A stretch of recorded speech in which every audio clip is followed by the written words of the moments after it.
Alan Porter. Alan, what's going on, man? How are you? We're out here in North Carolina. Don't know if that new hurricane's going to come in here and hit us or not. Prepared for it, though. Oh, no. So hopefully nothing happens. Keep my prayers with you and your family. Our topic today is gray divorce and retirement, financial fallout after 60. Alan, we're hearing a lot about gray divorce. What exactly does that mean, and why is it becoming more common among couples over 60? Neil, in short, gray divorce is divorcing later in life, usually after a long-term marriage, and it's becoming more common than past generations would have expected. In 1990, only about 8.7% of divorcees were among people aged 50 plus. By 2019, Neil, that figure had grown to almost 36%. Strikingly, the divorce rate among people 65 plus has tripled from the 1990s to the 2020s. One study that shows that even 36% of divorcees in the U.S. are aged 50 and over. Among people 65 and over, a 22 data point support suggests a divorce rate of greater than 15%, Neil, which is 3 times what it was in past decades. That's crazy. And I'm wondering why that's happening, Alan. And that's something for another podcast,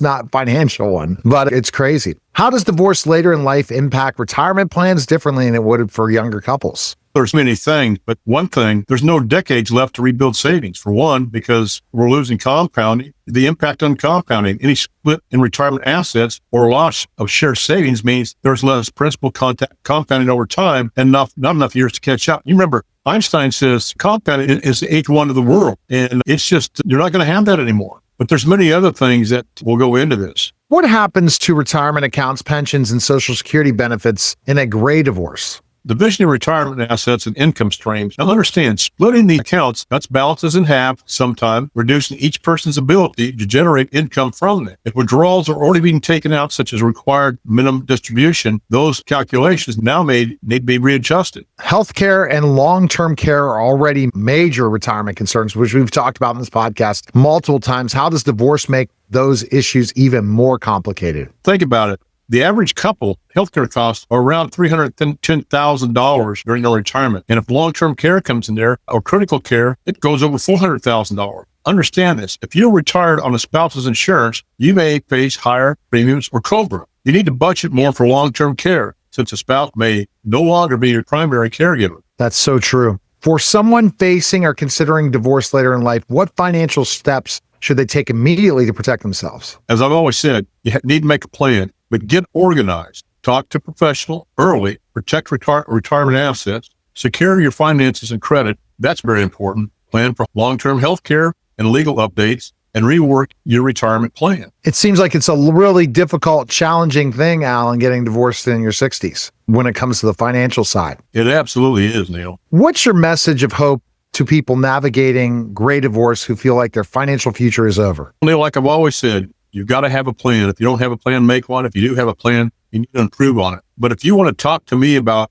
these things that we just brought up, I'm more than happy to talk to people. All my discussions are educational. I don't charge for like a consultation. I want to help people out there, especially in retirement, to live a safe, happy, and secure retirement. And when your assets get cut in half, you know where this money's coming from. There's plans that have to be made, and you better make them or you're going to be miserable in retirement. All right. The best place is go to strategicwealthstrategies.com or email you at strategicwealth0@gmail.com or call you at 910-551-1046. Appreciate it, Alan. Thanks again. And that was a great conversation. Hey, Neil, one other thing I want to bring up. When I talk to people, I want them to know I have a team of people that are specialists on my team. And what I mean by specialists, let's say I'm your family doctor. Now, I could treat you for minor illnesses, minor injuries, but with your knee operated on, you're going to need an orthopedic surgeon. He's a specialist. That's what I have on my team. The vast majority of people only have their family doctor as their advisor. They're not specialists in their field. I ask 2 questions to especially affluent clients. When's the last time any of them give you any active advice on taxes? It's always, the other thing is, you may have the greatest advisors in the world, but it's what they don't know that's going to end up costing you hundreds of thousands, if not millions of dollars, and undue taxes, fees, and lost opportunity costs.